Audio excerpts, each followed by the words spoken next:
তো যেখানে এই ফাঁসির কোনো বৈধতা ছিল না। আমার বলা উচিত যে বাম সংগঠন যারা তারা নিজেরাই তো খুনি, তারা নিজেরাই তো গণহত্যাকারী। বাংলাদেশে একমাত্র এই বামদেরকে শক্তি দিয়েছে, উৎসাহ দিয়েছে সেই হাসিনা। প্রথম কথা হচ্ছে 13 সালে ডামি মঞ্চ তৈরি করে যেটা করা হয়েছিল সেখানে তো কোনো বিচারই করা হয় না, বিচার ছাড়া মানুষগুলোকে হত্যা করা হয়েছে।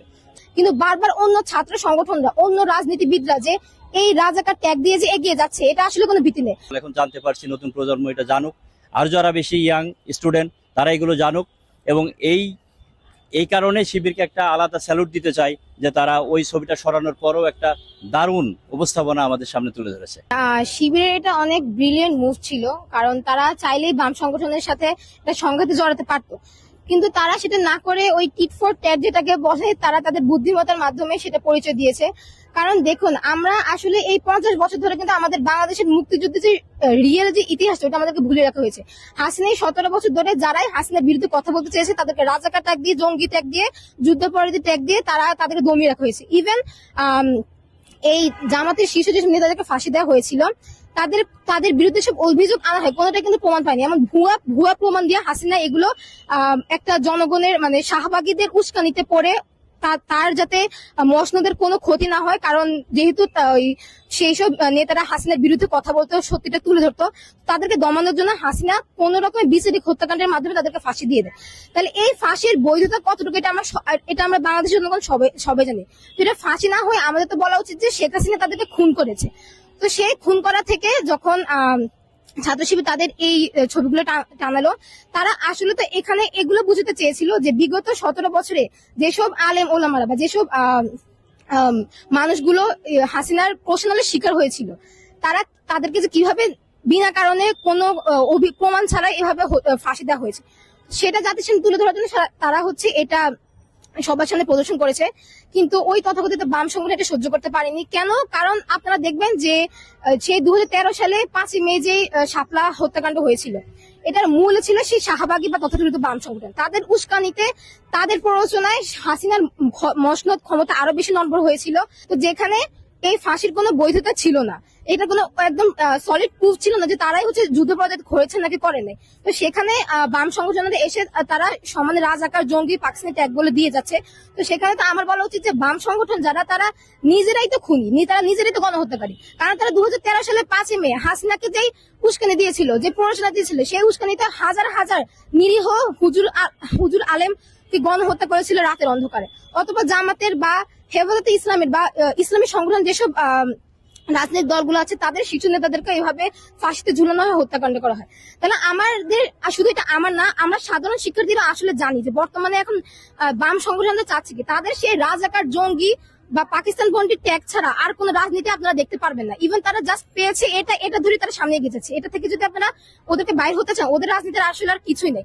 তাহলে যে হাসিনাকে তারা উস্কিয়ে দিয়েছিল, যে হাসিনাকে তারা সাপোর্ট দিয়ে তার ক্ষমতা এত 17 বছর এনে দিয়েছিল, তাহলে সেই বাম সংগঠন হাসিনার মতো খুনি, হাসিনার মতোই গণহত্যাকারী। সেই দিনও মেঘমুলার বসুর একটা পোস্ট করেছিলাম যে হাসিনাকে এখন পর্যন্ত নাকি আদালতে গণহত্যাকারী বলেনি, তাহলে সে কিভাবে গণহত্যাকারী হতে পারে? আপনারা দেখুন যে এই 17 বছরে 2013 শাপলা হত্যাকাণ্ড, বিটিআর হত্যাকাণ্ড, বা এই 2024-এ এসে যে জুলাই হত্যাকাণ্ড, এক একটা চিত্র, এক একটা নির্মম চিত্র দেখলে আমাদের বুক ফেটে কান্না আসে। সেই বাবা আমার আহাজারি, এগুলোর মূলে ছিল হাসিনা। আর সেই হাসিনাকে যখন সেই বাম সংগঠনগুলো সমর্থন করে, তখন আমাদের জনগণ আসলে কিছুই বলার নেই। এত মৃত্যু আমরা চোখের সামনে থেকে দেখেছি, যে হাসিনার প্রতি আমাদের এত লক্ষ লক্ষ মানুষের অভিযোগ, সেই হাসিনাকে যদি তারা সাপোর্ট দেয়, তার মানে তো এটা অবশ্যই না তারা হাসিনাকে পুনর্বাসন করতে যাচ্ছে। কারণ বাংলাদেশে একমাত্র বামদেরকে শক্তি দিয়েছে, উৎসাহ দিয়েছে সেই হাসিনা। তো অবশ্যই তারা চাবে যে সে হাসিনা ফিরে আসুক, কোন রকমের হাসিনাকে বাঁচিয়ে বাংলাদেশে নিয়ে আসে। শুধুমাত্র যে জামাত ইসলামী বা শিবিরকে রাজাকার ট্যাগ দেওয়া হতো এটা না, যারা শেখ হাসিনার বিরুদ্ধে কিছু বলতেছে, তো বা ধরেন কেউ হিজাব পরেছে, বোরকা নেকাব পরেছে, বা টুপি পরেছে, দাঁড়িয়েছে, তাদেরকে রাজাকার বলতো। ইভেন যখন 2024-এর 14 জুলাই এই কোটা আন্দোলন নিয়ে আমাদের সাধারণ শিক্ষার্থীকে সে রাজাকার ট্যাগ দিয়েছে। তাহলে এটা শুধু আমরা সাধারণ শিক্ষার্থী না, একটা বাচ্চা বুঝতে পারবে যে হাসিনা কি ন্যারেটিভ তৈরি করেছিল রাজাকার ট্যাগটা দেওয়ার জন্য। তো সে হাসিনা তো কবর আমরা খুঁড়িয়ে দিয়েছি 2024-এর 5 আগস্ট। তাহলে কি বুঝে এখনো দেশের মানুষ, কিছু রাজনৈতিক দল, কিছু ছাত্র সংগঠন এখনো সেই রাজাকার ট্যাগ নিয়ে এগিয়ে যাচ্ছে?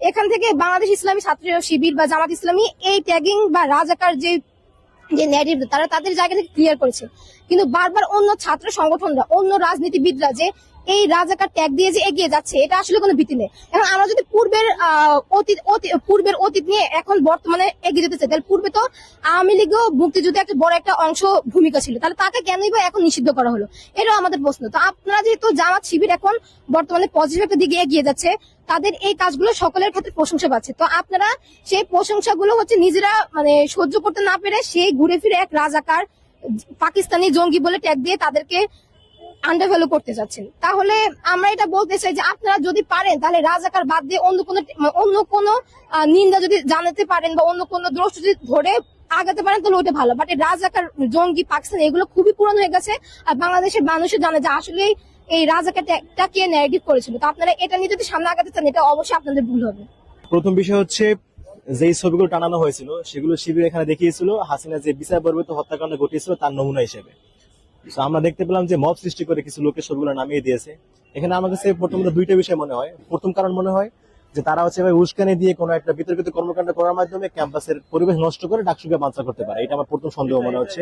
আর দ্বিতীয় সন্দেহ যেটা, সেটা হচ্ছে সন্দেহ না, এটাই আসলে বাস্তব কথা, সেটা হচ্ছে হাসিনা যাদেরকে সাথে নিয়ে শাহবাগ কায়েম করেছিল, এই শাহবাগী এই সুশীলরা এরাই হচ্ছে দিনের পর দিন শাহবাগে পরে থেকে বিরিয়ানি খেয়ে দামি মন সৃষ্টি করে হাসিনার প্রাণের অংশীদার হয়ে এই বিচার বিরোধী হত্যাকাণ্ড ঘটিয়েছিল।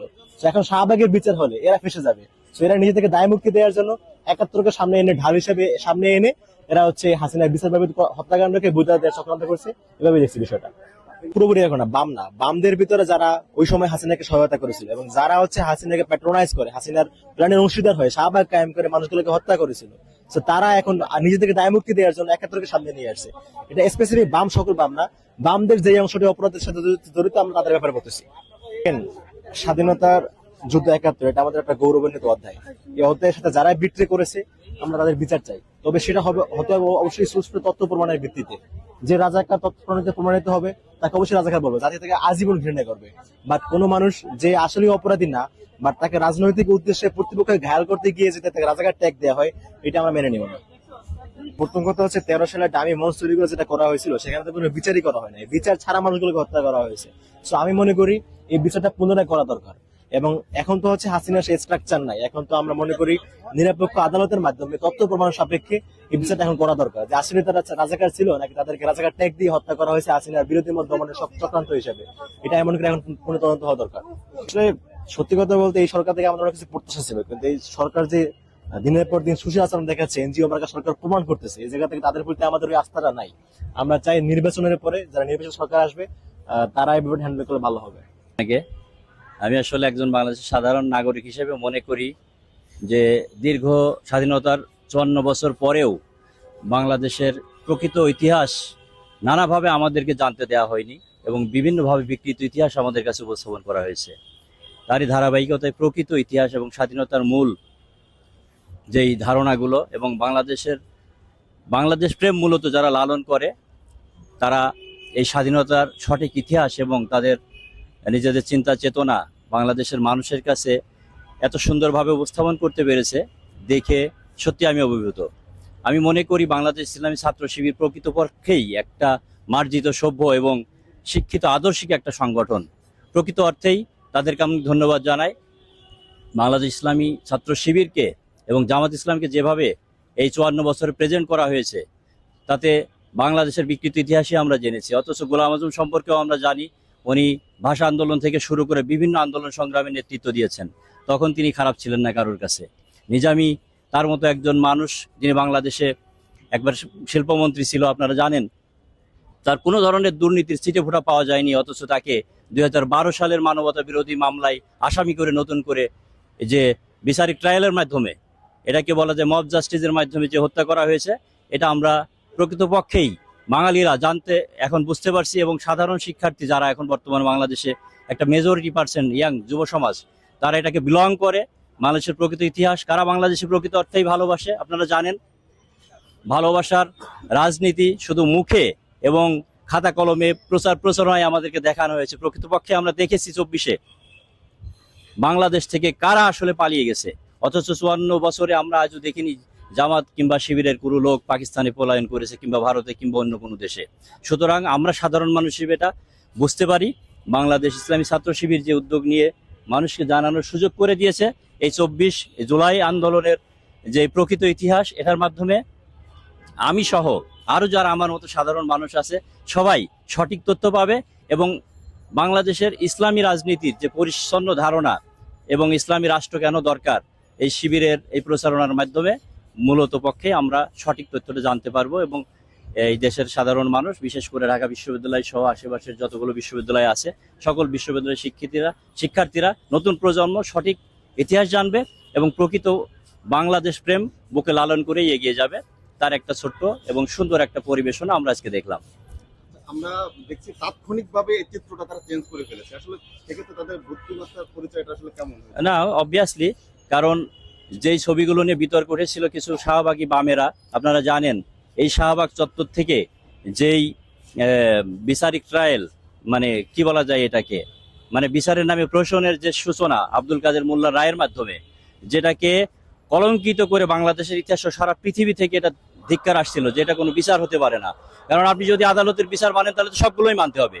এবং এই আওয়ামী লীগ যারা রাজাকারের লিস্ট করেছে, সেখানে দেখা গেছে 8,000-এর উপরে তাদের, 3,000-এর উপরে বিএনপির, 37 জনের মতো আসছে জামাতের। তো আমরা যদি বলি রাজাকার, তাহলে আমরা সমানভাবে সবাইকে ট্রিট করতে চাই। আমরা নতুন প্রজন্ম এটা চাই এবং শিবির যে কাজটা করেছে এই ছবিগুলো সরিয়ে দেওয়ার পর তাৎক্ষণিকভাবে এই যে আন্তর্জাতিক ব্যক্তিত্ব সহ বাংলাদেশের বিভিন্ন স্বীকৃত মানুষজনের বিবৃতি জামাত সম্পর্কে, শিবির সম্পর্কে, সেগুলো তুলে ধরে একটা দারুণ মেধার পরিচয় দিয়েছে। এবং এখানে যে ভুয়া সাক্ষীগুলোর কথা আমরা জানি, বিশারঞ্জন বালি, শুক্রঞ্জন বালি, তাদের ইতিহাস জানি, তাদেরকে কিভাবে আদালত থেকে গুম করে নিয়ে যাওয়া হয়েছে, সবই আমরা জানি। আসলে এখন জানতে পারছি, নতুন প্রজন্ম এটা জানুক, আর যারা বেশি ইয়াং স্টুডেন্ট তারা এগুলো জানুক।